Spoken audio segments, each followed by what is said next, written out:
ನಮಸ್ಕಾರ, morning news ರೌಂಡಪ್ಗೆ ಸ್ವಾಗತ. ನಾನು ಹನುಮಂತ್ ದೇಶಮುಖ್. ಬನ್ನಿ ಕ್ವಿಕ್ ಆಗಿ ನೋಡೋಣ ಈ ಕ್ಷಣದ ಪ್ರಮುಖ ಸುದ್ದಿಗಳನ್ನು. ಬೀದರ್ ಜಿಲ್ಲೆಯ ಬಸವಕಲ್ಯಾಣ ತಾಲೂಕಿನ ಮಂಠಾಳ್ ಗ್ರಾಮದಲ್ಲಿ ನಡೆದ ಶ್ರೀ ಶಿವಶರಣ ಹರಳೆಯನವರ ಹಾಗೂ ಶ್ರೀ ಗುರು ಸಂತ ಶಿರೋಮಣಿ ರವಿದಾಸ್ ಮಹಾರಾಜರ ಜಯಂತ್ಯೋತ್ಸವ ಕಾರ್ಯಕ್ರಮದಲ್ಲಿ ಮಾಜಿ ವಿಧಾನ ಪರಿಷತ್ ಸದಸ್ಯ ವಿಜಯ್ ಸಿಂಗ್ ಭಾಗವಹಿಸಿದರು. ಕಾರ್ಯಕ್ರಮವನ್ನು ಜ್ಯೋತಿ ಬೆಳಗೋದ್ರ ಮೂಲಕ ಉದ್ಘಾಟನೆ ಮಾಡಲಾಯಿತು. ಕಾರ್ಯಕ್ರಮದಲ್ಲಿ ಮಾತನಾಡಿದ ವಿಜಯ್ ಸಿಂಗ್ ಅವರು ಶಿವಶರಣ ಹರಳೆಯನವರ ಮತ್ತು ಸಂತ ಶಿರೋಮಣಿ ರವಿದಾಸ್ ಮಹಾರಾಜರ ಆಚರಣೆಗಳು ನಮ್ಮ ನಿಜ ಜೀವನದಲ್ಲಿ ಅಳವಡಿಸಿಕೊಳ್ಳಬೇಕು. ಅಳವಡಿಸಿಕೊಂಡಾಗ ಮಾತ್ರ ನಾವೆಲ್ಲರೂ ಅಭಿವೃದ್ಧಿ ಹೊಂದಲು ಸಾಧ್ಯ. ನಾವು ಮಾಡುವ ಕೆಲಸಗಳಲ್ಲಿ ಇವರ ಆಚರಣೆಗಳು ಅಳವಡಿಸಿಕೊಂಡಾಗ ನಮಗೆ ಜಯ ಸಿಗುತ್ತದೆ ಅಂತ ತಿಳಿಸಿದ್ದಾರೆ. ಯಾವಾಗ 900 ವರ್ಷದ ಹಿಂದೆನೆ ಎಂತ ಬಸವಣ್ಣನವರು ಅವ್ರ ವಿಚಾರಧಾರೆ ಏನಿತ್ತು ಅದೇ ವಿಚಾರಧಾರೆ ಮೇಲೆ ನಡೀತಾ ಇರುವ ನಮ್ಮ ಹರಳೆಯ ಸ್ವಾಮಿಗಳು, ಹೌದಲ್ವಾ? ಆವಾಗ ನಮಗೆ ನಮ್ಮೆಲ್ಲರಿಗೂ ಅವರೆಲ್ಲ ಆವಾಗ ಹೇಳಿದ್ದು ಇವಾಗ ಮಾಡಕ್ ಆಗ್ತಾ ಇಲ್ಲ. ಆವಾಗ ಅವ್ರು ಇಂಟರ್ ಕಾಸ್ಟ್ ಮ್ಯಾರೇಜ್ ಎಲ್ಲ ಮಾಡಿದ್ರು. ಆವಾಗಲೇ ಅದು ಸಕ್ಸಸ್ ಆಗಿದ್ರೆ ನಮ್ಗೆ ಇದೆಲ್ಲ ಮಾಡಕ್ ಬೇಕಾಗಿರ್ಲಿಲ್ಲ. ಇವಾಗ ನಾವು ಮಂಠಾನಲ್ಲಿ ಕೂತ್ಕೊಂಡು ಏನಾದ್ರು ಒಂದು ಸೈನ್ಸ್ ಲ್ಯಾಬೊರೇಟರಿ ಹಾಕೋಣ, ಇಲ್ಲಿದ್ರೆ ಏನಾದ್ರು ಒಂದು ದೊಡ್ಡ ಬ್ರಿಡ್ಜ್ ಹಾಕೋಣ, ಆತರ ಮಾತಾಡ್ತಾ ಇದ್ವಿ ಅಲ್ವಾ? ಆದ್ರೆ ಅದೇನು ನಾವು ಒಂದು ಕಾರಣ ಇಲ್ಲಿ. ಅದಕ್ಕಾಗಿ ನಾವಂದ್ರೆ ಎಲ್ಲರೂ ಕಾರಣ, ಮುಖ್ಯವಾಗಿ ನಮ್ಮಂತವರೇ ಜಾಸ್ತಿ ಕಾರಣ. ನಾವು ಎಲ್ಲ ಆತರ ಒಳ್ಳೇದಾಗಿದ್ರೆ ಇನ್ನೂ ಬಹಳಷ್ಟು ಸೈಂಟಿಫಿಕ್ ಆಗಿ ನಾವು ಕೆಲಸ ಮಾಡ್ತಾ ಇದ್ರೆ ಮತ್ತೆ ದೊಡ್ಡ ಮನ್ಸು ಮಾಡಿ ಮಾಡ್ತಾ ಇದ್ದಿದ್ರೆ ನಮ್ಮ ಸಮಾಜ ಇನ್ನೂ ಬೆಳೀತಾ ಇತ್ತು, ಹೌದಲ್ವಾ? 100% ಬೆಳೀತಾ ಇತ್ತು. ಅದಕ್ಕಾಗಿ ಅಂತ ಮಹಾಪುರುಷರಿಗೆ ಇವತ್ತು ಒಂದೇ ದಿನ ಅಲ್ಲ, ನಮ್ಮ ವಾಗ್ಮಾರಿ ಅವರು ಹೇಳಿದ್ರು, ಒಂದೇ ದಿನ ಅಲ್ಲ, ಪ್ರತಿ ಗಂಟೆ ಪ್ರತಿದಿನ ಬೆಳಿಗ್ಗೆ ಸಾಯಂಕಾಲ ರಾತ್ರಿ ಜ್ಞಾಪಿಸಿ ಮತ್ತೆ ಅವರು ಹೇಳಿದ ಮಾತುಗಳನ್ನು ನಾವು ದಿನನಿತ್ಯ ಪ್ರಾಕ್ಟೀಸ್ ಮಾಡಬೇಕು. ಬರೀ ಕೇಳಿಕೊಂಡು ಕೂತ್ಕೊಂಡ್ರೆ.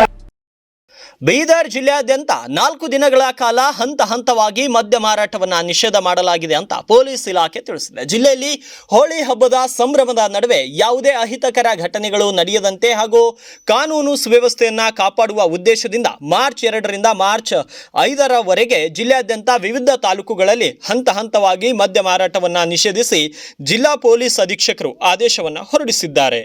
ಇನ್ನು ಹೋಳಿ ಆಚರಣೆಯ ಸಂದರ್ಭದಲ್ಲಿ ಸಾರ್ವಜನಿಕ ಶಾಂತಿಗೆ ಭಂಗ ಬರದಂತೆ ಮುನ್ನೆಚ್ಚರಿಕೆ ಕ್ರಮವಾಗಿ ಈ ನಿರ್ಧಾರ ತೆಗೆದುಕೊಳ್ಳಲಾಗಿದೆ. ಇನ್ನು ತಾಲೂಕುವಾರು ನಿಷೇಧದ ವಿವರಗಳು ಈ ಕೆಳಗಿನಂತಿವೆ. ಮೊದಲನೇದು, ತಾಲೂಕುವಾರು ಮದ್ಯ ನಿಷೇಧದ ವೇಳಾಪಟ್ಟಿಯನ್ನು ನೋಡೋದಾದ್ರೆ ಮಾರ್ಚ್ 2 ಸೋಮವಾರರಿಂದ ಮಾರ್ಚ್ 3 ಮಂಗಳವಾರ ಬೀದರ್ ನಗರ ವ್ಯಾಪ್ತಿಯಲ್ಲಿ ಮಾರ್ಚ್ 2ರ ಸಾಯಂಕಾಲ 6 ಗಂಟೆಯಿಂದ ಮಾರ್ಚ್ 3ರ ಮಧ್ಯರಾತ್ರಿ 12 ಗಂಟೆವರೆಗೆ ಮದ್ಯ ಮಾರಾಟ ಇರುವುದಿಲ್ಲ. ಇನ್ನು ಮಾರ್ಚ್ 3 ಮಂಗಳವಾರರಿಂದ ಮಾರ್ಚ್ 4 ಬುಧವಾರ ಬೀದರ್ ಗ್ರಾಮೀಣ, ಹುಮ್ನಾಬಾದ್, ಬಸವ ಕಲ್ಯಾಣ್, ಔರಾದ್, ಕಮಲ್ನಗರ್, ಹುಲ್ಸೂರು ಹಾಗೂ ಚಿಟಗುಪ್ಪ ತಾಲೂಕುಗಳಲ್ಲಿ ಮಾರ್ಚ್ 3ರ ಸಾಯಂಕಾಲ 6 ಗಂಟೆಯಿಂದ ಮಾರ್ಚ್ 4ರ ಮಧ್ಯರಾತ್ರಿ 12 ಗಂಟೆವರೆಗೆ ಮದ್ಯದ ಅಂಗಡಿಗಳು ಬಂದ್ ಆಗಿರಲಿವೆ. ಇನ್ನು ಮಾರ್ಚ್ 4 ಬುಧವಾರದಿಂದ ಮಾರ್ಚ್ 5 ಗುರುವಾರ ಭಾಲ್ಕಿ ತಾಲೂಕಿನಲ್ಲಿ ಮಾರ್ಚ್ 4ರ ಸಾಯಂಕಾಲ 6 ಗಂಟೆಯಿಂದ ಮಾರ್ಚ್ 5ರ ಮಧ್ಯರಾತ್ರಿ 12 ಗಂಟೆವರೆಗೆ ಮದ್ಯ ಮಾರಾಟವನ್ನು ಸಂಪೂರ್ಣವಾಗಿ ನಿಷೇಧಿಸಲಾಗಿದೆ. ಇನ್ನು ಈ ಅವಧಿಯಲ್ಲಿ ಯಾವುದೇ ರೀತಿಯ ಮದ್ಯದ ಮಾರಾಟ ಅಥವಾ ಸಾಗಾಟ ಕಂಡು ಬಂದಲ್ಲಿ ಕಾನೂನು ರೀತ್ಯ ಕಠಿಣ ಕ್ರಮ ಕೈಗೊಳ್ಳಲಾಗುವುದು ಅಂತ ಎಚ್ಚರಿಸಲಾಗಿದೆ. ಅಬಕಾರಿ ಇಲಾಖೆಯ ಉಪ ಆಯುಕ್ತರಿಗೂ ಈ ಬಗ್ಗೆ ಮಾಹಿತಿ ನೀಡಲಾಗಿದ್ದು, ತಾಲೂಕು ದಂಡಾಧಿಕಾರಿಗಳು ಮತ್ತು ನೋಡಲ್ ಅಧಿಕಾರಿಗಳು ಸುವ್ಯವಸ್ಥೆ ಕಾಪಾಡಲು ಕೇಂದ್ರ ಸ್ಥಾನದಲ್ಲಿರಲು ಸೂಚಿಸಲಾಗಿದೆ. ಇನ್ನು ಪೊಲೀಸ್ ಇಲಾಖೆಯ ಈ ಕ್ರಮಕ್ಕೆ ಸಾರ್ವಜನಿಕರು ಸಹಕರಿಸಬೇಕು ಮತ್ತು ಶಾಂತಿಯುತವಾಗಿ ಹೋಳಿ ಹಬ್ಬವನ್ನು ಆಚರಿಸಬೇಕು ಅಂತ ಜಿಲ್ಲಾಡಳಿತ ಮನವಿ ಮಾಡಿದೆ. ಜಗದ್ಗುರು ರೇಣುಕಾಚಾರ್ಯರು ವೀರಶೈವ ಧರ್ಮದ ಮೂಲ ಪ್ರವರ್ತಕರಲ್ಲಿ ಪ್ರಮುಖರಾಗಿದ್ದಾರೆ. ಇನ್ನು ಜಗತ್ತಿಗೆ ಜ್ಞಾನದ ಬೆಳಕು ಪಸರಿಸಿದ ಅವರ ಧರ್ಮ ಪುನರ್ಜೀವನದ ದೀಪವಾಗಿದ್ದಾರೆ ಎಂದು ಮೆಹಕರ್ ತಡೋಳದ ಸಂಸ್ಥಾನ ಮಟ್ಟದ ಪೀಠಾಧಿಪತಿ ಶ್ರೀ ರಾಜೇಶ್ವರ ಶಿವಾಚಾರ್ಯರು ತಿಳಿಸಿದ್ದಾರೆ. ಬೀದರ್ ನಗರದ ಚನ್ನಬಸವ ಪಟ್ಟದೇವರು ರಂಗಮಂದಿರದಲ್ಲಿ ಜಿಲ್ಲಾಡಳಿತ ಮತ್ತು ಶ್ರೀ ಜಗದ್ಗುರು ರೇಣುಕಾಚಾರ್ಯ ಜಯಂತ್ಯೋತ್ಸವ ಸಮಿತಿ ಸಹಯೋಗದಲ್ಲಿ ನಡೆದ ಶ್ರೀ ಜಗದ್ಗುರು ರೇಣುಕಾಚಾರ್ಯ ಜಯಂತಿ ಕಾರ್ಯಕ್ರಮದಲ್ಲಿ ಉಪನ್ಯಾಸ ನೀಡಿದ ಅವರು ಶಿವತತ್ವವನ್ನು ಅರಿತು ಅನುಭವಿಸುವುದೇ ನಿಜವಾದ ಸಾಧನೆ ಅಂತ ಹೇಳಿರುವುದು ಸಾರ್ವಕಾಲಿಕ ಸತ್ಯವಿದೆ. ಇನ್ನು ಶಿವದೈತ್ವ ಸಿದ್ಧಾಂತವೇ ಧರ್ಮದ ಮೂಲ ತತ್ವಶಾಸ್ತ್ರವಾಗಿದೆ ಅಂತ ತಿಳಿಸಿದರು. ಇನ್ನು ಜಯಂತ್ಯೋತ್ಸವ ಸಮಿತಿ ಅಧ್ಯಕ್ಷರಾದ ಮಾಜಿ ಸಚಿವ ರಾಜಶೇಖರ್ ಪಾಟೀಲ್ ಕಾರ್ಯಕ್ರಮವನ್ನು ಉದ್ಘಾಟಿಸಿ ಮಾತನಾಡಿ, ಪಾಶ್ಚಿಮಾತ್ಯ ಸಂಸ್ಕೃತಿಯತ್ತ ಮಕ್ಕಳು ಮುಖ ಮಾಡುತ್ತಿರುವುದು ಒಳ್ಳೆಯದಲ್ಲ. ನಮ್ಮ ಸಂಸ್ಕೃತಿಯೇ ಶ್ರೇಷ್ಠವಾಗಿದೆ. ಬಲಿಷ್ಠವಾದ ವೀರಶೈವ ಸಮಾಜ ಒಂದಾಗಬೇಕಾಗಿದೆ. ಸಂಘಟನೆಯಲ್ಲಿಯೇ ಬಲವಿದೆ ಅಂತ ತಿಳಿಸಿದರು. ರೇಣುಕಾಚಾರ್ಯರು ಲಿಂಗೋದ್ಭವರಾಗ್ತಾರೆ. ಲಿಂಗೋದ್ಭವರಾಗಿ ಇಂದಿನ ರಂಭಾಪುರಿ ಅನ್ನತಕ್ಕಂಥ ಕ್ಷೇತ್ರ, ಬಾಳೆಹೊನ್ನೂರು ಅಂತ ಇನ್ನೊಂದು ಅದರ ಹೆಸರು, ಆ ಕ್ಷೇತ್ರದಲ್ಲಿ ನೆಲೆ ನಿಂತಿರತಕ್ಕಂಥ ಅಗಸ್ತ್ಯ ಮಹರ್ಷಿಯನ್ನ ಶಿವಜ್ಞಾನದ ಮೊಟ್ಟ ಮೊದಲನೆಯ ಪ್ರಬೋಧನೆಯನ್ನು ಉಪದೇಶಾಮೃತವನ್ನು ಮಾಡುತ್ತಾರೆ. ನಮ್ಮ ದೇಶದ ಸಂಸ್ಕೃತಿಯಲ್ಲಿ ಅತ್ಯಂತ ಮಹತ್ವದಾಗಿರ್ತಕ್ಕಂಥ ಒಂದು ಚಿಂತನೆ ಏನು ಅಂತಂದ್ರೆ, ಯಥೋವಾ ಇಮಾನಿ ಭೂತಾನಿ ಜಾಯಂತೆ ಏನ ಜಾತಾನಿ ಜೀವಂತ ಅನ್ನತಕ್ಕಂಥದ್ದು ಉಪನಿಷತ್ ಮಂತ್ರಗಳು ಹೇಳ್ತಾರೆ. ಆ ಉಪನಿಷತ್ ಮಂತ್ರ ಏನಿದೆ, ಈ ಜಗತ್ತು ಯಾವ ಭಗವಂತನ ಸತ್ಸಂಕಲ್ಪದಿಂದ ಈ ಜಗತ್ತು ಸೃಷ್ಟಿಯಾಗಿದೆ, ಕಾರ್ಯರತವಾಗಿದೆ, ಸೃಷ್ಟಿ ಸ್ಥಿತಿ ಲಯ ನಿಗ್ರಹಗೊಳ್ತಾ ಇದೆ ಅನ್ನತಕ್ಕಂಥ ಅದ್ವಿತೀಯವಾಗಿರತಕ್ಕಂಥ ಉಪದೇಶ ಸಹಸ್ರ ವರ್ಷಗಳ ಹಿಂದೆ ಈ ಒಂದು ದಿವ್ಯ ಪರಂಪರೆಯನ್ನ ಬೆಳೆದು ಬಂದಂತಹ ಒಂದು ಸುಂದರ ಸಂಸ್ಕೃತಿ. ಜಗದ್ಗುರು ರೇಣುಕರು ಭೂಲೋಕಕ್ಕೆ ಅವತರಿಸಿ 1400 ವರ್ಷಗಳ ಪರ್ಯಂತ ಭೂಲೋಕದಲ್ಲಿ ವಾಸವಾಗ್ತಾರೆ. ಇವತ್ತಿನ ಮೆಡಿಕಲ್ ಸೈನ್ಸ್, ವಿಜ್ಞಾನ ಇದೆಲ್ಲವೂ ಕೂಡ 2 ಪ್ರಶ್ನೆಗಳಿರುತ್ತದೆ. ಅದು ಹೌ ಇಟ್ ಪಾಸಿಬಲ್, ಇದು ಹೇಗೆ ಸಾಧ್ಯ? ಒಂದು ಕಲ್ಲಿನಿಂದ ಉದಯವಾಗುವುದು ಹೇಗೆ ಸಾಧ್ಯ? ಇನ್ನೊಂದು 1400 ವರ್ಷ ಬದುಕಿದ್ದು ಹೇಗೆ ಸಾಧ್ಯ? ಪತಂಜಲಿ ತನ್ನ ಯೋಗ ಸೂತ್ರದಲ್ಲಿ ಒಂದು ಮಾತು, ಬೀದರ್ ಪಟ್ಟಣದಲ್ಲಿ ಜಗದ್ಗುರು ರೇಣುಕಾಚಾರ್ಯ ಜಯಂತ್ಯೋತ್ಸವ ಕಾರ್ಯಕ್ರಮ. ಈ ಕಾರ್ಯಕ್ರಮದ ಈಗಾಗಲೇ ಆಶೀರ್ವಚನ ನೀಡಿರ್ತಕ್ಕಂಥ ರಾಜೇಶ್ವರ್ ಮತ್ತು ತರುಣ ಶ್ರೀಗಳ ಪಾದಗಳಿಗೆ ನಮಸ್ಕರಿಸಿ, ಅದರ ಜೊತೆಯಲ್ಲಿ ಹುಡುಗಿ ಶ್ರೀಗಳು, ಶತಾಯುಷಿಗಳು, ತ್ರಿಕಾಲ ಪೂಜಾವಂತರು ಅವರು ಕೂಡ ಆಗಮನ ಆಗಿದೆ, ಅವರ ಪದಗಳಿಗೆ ಕೂಡ ನಮಸ್ಕರಿಸಿ, ವೇದಿಕೆ ಮೇಲಿದ್ದಂಥ ಎಲ್ಲ ಶ್ರೀಗಳಿಗೆ ಪಾದಗಳಿಗೆ ನಮಸ್ಕರಿಸಿ,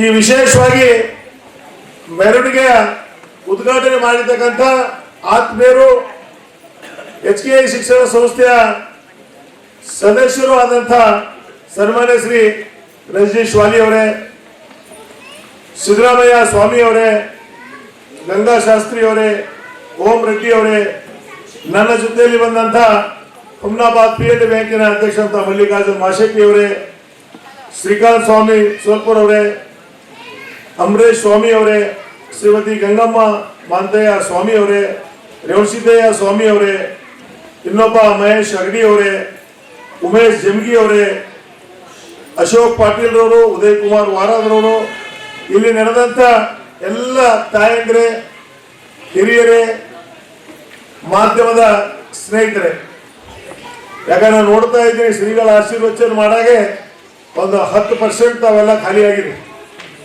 ಈಗ ಅವರು ಮುಗಿದ ಮ್ಯಾಗ 25% ಖಾಲಿಯಾಗಿದೆ. ನಾನು ಜಾಸ್ತಿ ಸಮಯ ತೊಗೊಳ್ಳೋದಿಲ್ಲ.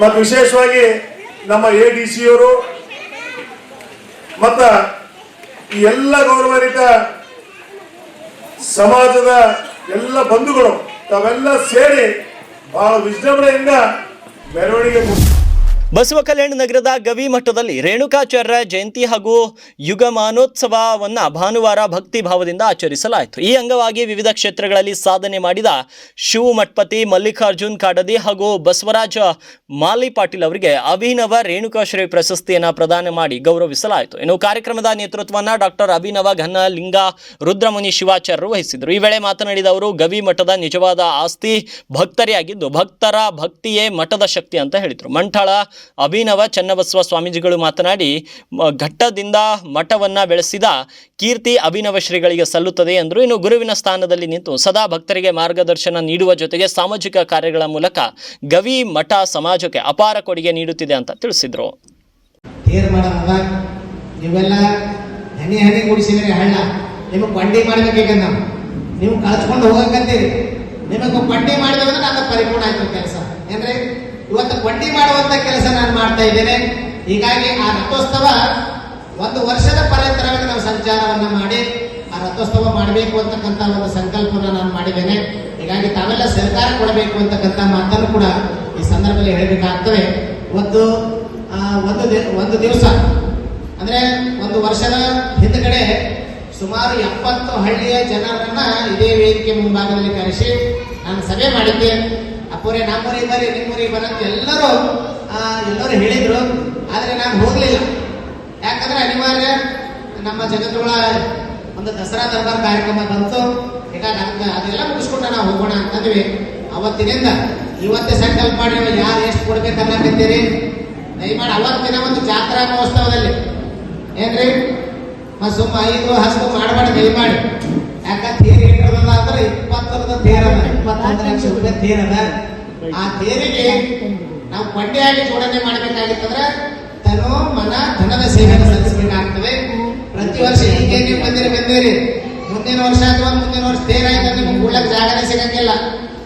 ಇಲ್ಲಿ ಜಾಗನೇ ಸಿಗಂಗಿಲ್ಲ. ಯಾಕಂದ್ರೆ ಹಳ್ಳಿಗೆ ರಣಭೀಕರ ಯುದ್ಧದಲ್ಲಿ ಇರಾನ್ನ ಸರ್ವೋಚ್ಚ ನಾಯಕ ಖಮೇನಿ ಹತ್ಯೆಯ ಹಿನ್ನೆಲೆ ಬೀದರ್ನಲ್ಲಿ ಇಸ್ರಾಯೇಲ್ ಅಮೆರಿಕ ದಾಳಿಯನ್ನ ಖಂಡಿಸಿ ಪ್ರತಿಭಟನೆ ಮಾಡಲಾಯಿತು. ಬೀದರ್ ನಗರದ ಇರಾನಿ ಬಡಾವಣೆಯ ಇರಾನಿ ಜನಾಂಗದವರಿಂದ ಆಕ್ರೋಶ ವ್ಯಕ್ತಪಡಿಸಲಾಯಿತು. ಇರಾನಿ ದರ್ಗಾದಿಂದ ಸ್ಮಶಾನ ಭೂಮಿಯವರೆಗೆ ಪ್ರತಿಭಟನೆ ಮಾಡಲಾಯಿತು. ಕೈಯಲ್ಲಿ ಇರಾನಿ ಮುಖ್ಯಸ್ಥ ಖಮೇನಿ ಫೋಟೋ ಹಿಡಿದು ಪ್ರತಿಭಟನೆ ಮಾಡಿದ್ರು. ಮಹಿಳೆಯರು, ಮಕ್ಕಳು ಸೇರಿ ಕೈಯಲ್ಲಿ ಖಮೇನಿ ಫೋಟೋ ಹಿಡಿದು ಪ್ರತಿಭಟನೆ ಮಾಡಿದ್ರು. ಇಸ್ರಾಯೇಲ್ ಅಮೆರಿಕ ವಿರುದ್ಧ ಆಕ್ರೋಶವನ್ನ ವ್ಯಕ್ತಪಡಿಸಿದ್ರು ಪ್ರತಿಭಟನಾಕಾರರು. ಹಾಗೂ ಇರಾನ್ ಮತ್ತು ಭಾರತ ಸಂಬಂಧ ಇಂದಿರಾ ಗಾಂಧಿ ವಾಜಪೇಯಿ ವರೆಗೆ ಚೆನ್ನಾಗಿತ್ತು, ಅಮೆರಿಕ ವಿರುದ್ಧ ಭಾರತ ಧ್ವನಿ ಎತ್ತಬೇಕು ಅಂತ ಇರಾನಿ ಜನ ಒತ್ತಾಯವನ್ನ ಮಾಡಿದ್ದಾರೆ.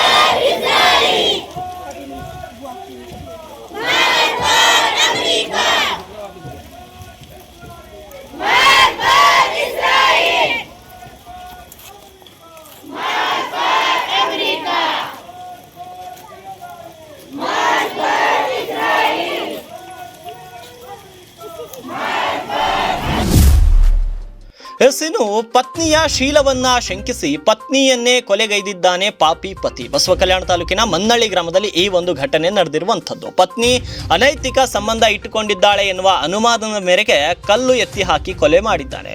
ಮೃತ ದುರ್ದೈವಿ ಅಶ್ವಿನಿ ಕಿಶನ್ ಅಂತ ತಿಳಿದು ಬಂದಿದೆ. ಕಿಶನ್ ದಿಲೀಪ್ ಕೊಲೆಗೈದ ಆರೋಪಿ ಆಗಿದ್ದಾನೆ. ಕಳೆದ 2 ದಿನದ ಹಿಂದೆ ರಾತ್ರಿ ಇಡೀ ಹೆಂಡತಿಯೊಂದಿಗೆ ಜಗಳವಾಡಿದ್ದ ಗಂಡ ಇಂದು ನಸುಕಿನ ಸಮಯದಲ್ಲಿ ಹೆಂಡತಿಯ ಮುಖದ ಮೇಲೆ ಕಲ್ಲು ಹಾಕಿ ಕೊಲೆಗೈದಿದ್ದಾನೆ. ಗಂಡ ಕಿಶನ್ ಮಹಾರಾಷ್ಟ್ರದ ದಾಬಾ ಒಂದರಲ್ಲಿ ಕೆಲಸ ಮಾಡ್ತಿದ್ದ. ಹೆಂಡತಿ ತನ್ನ 3 ಮಕ್ಕಳೊಂದಿಗೆ ಮನ್ನಳ್ಳಿ ಗ್ರಾಮದಲ್ಲಿ ವಾಸವಾಗಿದ್ದಳು. ಪತ್ನಿ ಇನ್ನೊಬ್ಬರ ಜೊತೆ ಅನೈತಿಕ ಸಂಬಂಧ ಇಟ್ಟುಕೊಂಡಿದ್ದಾಳೆ ಎನ್ನುವ ಅನುಮಾನದ ಮೇರೆಗೆ ಪದೇ ಪದೇ ಜಗಳವಾಡ್ತಿದ್ದ ಗಂಡ ಕಳೆದ ರಾತ್ರಿ ಇಡೀ ಹೆಂಡತಿಯೊಂದಿಗೆ ಜಗಳವಾಡಿ ನಸುಕಿನ ಜಾವ ಮುಖದ ಮೇಲೆ ಕಲ್ಲು ಹಾಕಿ ಕೊಲೆಗೈದಿದ್ದಾನೆ.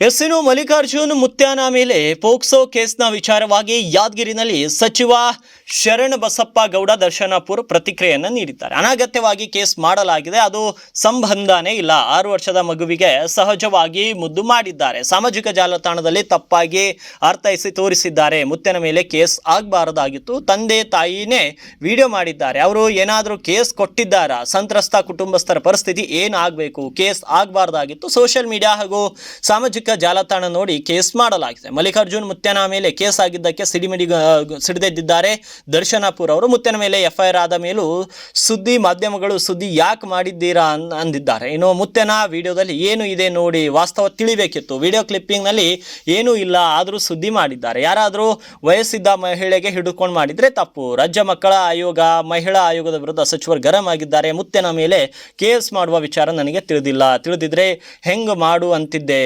ಸಂತ್ರಸ್ತ ಕುಟುಂಬಸ್ಥರು ನನ್ನ ಹತ್ರ ಹತ್ತುಕೊಂಡು ಬಂದಿದ್ರು ಅಂತ ದರ್ಶನಾಪುರ್ ತಿಳಿಸಿದ್ದಾರೆ. ಅನ್ನೆಸರಿ ಕೇಸ್ ಆಗ್ಯದ, ಅದರೇ ಸಂಬಂಧ ಇಲ್ಲ. ಪಾಪ ಸಣ್ಣ 7 ವರ್ಷ ಆ ಪೇರೆಂಟ್ಸ್ ಕೂಡ ನನ್ನ ಬಳಿ ಬಂದಿದ್ರು. 6-7 ವರ್ಷದ ಕೂಸದ.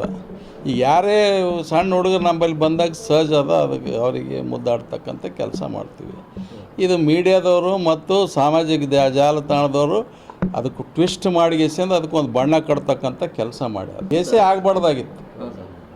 ಇದು ಇಷ್ಟು ಮಟ್ಟಿಗೆ ನೀವು TV ವಿದವರು ಮತ್ತು ಸೋಷಿಯಲ್ ಮೀಡಿಯಾದವರು ಇದ್ದೀರಿ ಅಂದ್ರೆ ಹೋಮ್ ಮಿನಿಸ್ಟರ್ ಸದ್ಯಕ್ಕೆ ಬಿಟ್ಟಿಲ್ಲ. ನೀವು ಕೂಡ ನೋಡ್ಬೇಕಲ್ಲ ಅದು ಏನದ ವಿಡಿಯೋ ಅಂಬೋದು ನೋಡಿ ಗೆಸಿಂದ ಹೇಳ್ಬೇಕು. ಅದೇ ಕೇಳ್ರಿ, ಏನು ತಂದೆ ತಾಯಿಯವ್ರು ಕೊಟ್ರ, ತಂದೆ ತಾಯಿನೇ ವಿಡಿಯೋ ಮಾಡ್ಯಾರಲ್ರಿ. ಪಾಪ 7 ವರ್ಷದ ಮಗು ಅದ್ರಿ ಅದು. ಅವ್ರ ಕುಟುಂಬದ ಪರಿಸ್ಥಿತಿ ಏನು ಅದರ ಲೆಕ್ಕ ಹಾಕ್ಬೇಕಲ್ಲ ಎಲ್ಲ. ಅಂದ್ರೆ ಕೇಸ್ ರದ್ದಾಗಬೇಕು ರೀ, ಆದದ್ದೇ ತಪ್ಪು ಅಂತ ಹೇಳಕ್ಕೈತೀವಲ್ಲ. ಕೇಸ್ ಆಗೇ ಬಾರ್ದಾಗಿತ್ತು. ಎಲ್ಲ ನಿಮ್ಮ ಟಿ ವಿದವರು ಮತ್ತು ಸೋಷಿಯಲ್ ಮೀಡಿಯಾ ಹಂಚಿಕೆಗೆ ಅನಿವಾರ್ಯವಾಗಿ ಏನು ಮಾಡ್ಲಕ್ಕೈತದ ಪೊಲೀಸ್ ಅಂದ್ರೆ ಕೇಸ್ ಮಾಡ್ಯಾರ ಅಷ್ಟೇ. ನಿಮಗೆಲ್ಲ ಅಂಜೆ ಮಾಡಿದಂಗೆ ನನ್ನ ಪ್ರಕಾರ ಅದು ಏನು ಕೇಸೇ ಅಲ್ಲ ಅದು. ಯಾಕಂದರೆ ಎಷ್ಟು ಸರ್ತಿ ನಾವು ನೋಡಿ ಎಲ್ಲಿಗೆ ಹೋದ ಹುಡುಗರಿಗೆ ಸಹಜ ಅದು ಹಿಡ್ಕೊಂತಾರೆ ಏನು ಮಾಡ್ತಾರೆ, ಮುದ್ದು ಮಾಡಿ ನಾನೇ ಇದು ಮಾಡಿ ಮಾತಾಡ್ಸಿ ಹಿಂದಗಡೆ ಮತ್ತೆ ಟಿ ವಿದವ ಇಲ್ಲಲ್ಲಪ್ಪ ಮತ್ತೆ ನಮ್ಮಾಗ ಹಾಕಪ್ಪ ಅಂತ ಇಲ್ಲ. ಏನಿದು ಏನು ಸಾಮಾಜಿಕ ಜಾಲತಾಣ ನಿಮ್ಮ ಟಿ ವಿಗಳ್ನು ಇಬ್ಬರಿಗೆ ಹೌದ್ರಿ ನೋಡ್ರಿ. ಹೌದ್ರಿ, ಯಾಕೆ ಮಾಡ್ರಿ ಸುದ್ದಿ ನಿಮ್ಗೆ? ಹೌದು, ಯಾಕೆ ಮಾಡ್ರಿ ನೋಡಲ್ಲ ನಿಮ್ಗೆ ಗೊತ್ತಿಲ್ಲ, ವಿಡಿಯೋ ಕ್ಲಿಪ್ಪಿಂಗ್ ಇಲ್ಲ. ಅದೇ ಯಾಕೆ ಮಾಡ್ರಿ ಅಂತ ಕೇಳಕ್ಕೈತೇನ? ಅವ್ರು ಆಗ್ಯದ ಅಂದ್ಮೇಲೆ ಮಾಡೋದ? ಕ್ಲಿಪ್ಪಿಂಗ್ ಏನದ ನೋಡ್ಗೆಸಿಂದ ವಾಸ್ತವಿಕತೆ ಏನದ ನೋಡಿ ಮಾಡ್ಬೇಕಲ್ಲ. ಸುಮ್ಮನೆ ಬದಲಾ ಮಾಡ್ತಕ್ಕಂಥ ಕೆಲಸನೇ ಆಗ್ಲಕ್ಕೈತೆ. ನಾವು ಕೂಡ ಮಾಧ್ಯಮದ ಮಾಡಿದ್ರೆ ಅವರು ಅಲ್ಲಿ ಪರಿಶ್ರಮದಲ್ಲಿ ಮಾತಾಡಿಸಿ ಮಾಡಿ ಸರ್. ನಾವು ಯಾವುದು ಮಾತಾಡಿಸಿ ಮಾಡೋದಲ್ರಿ.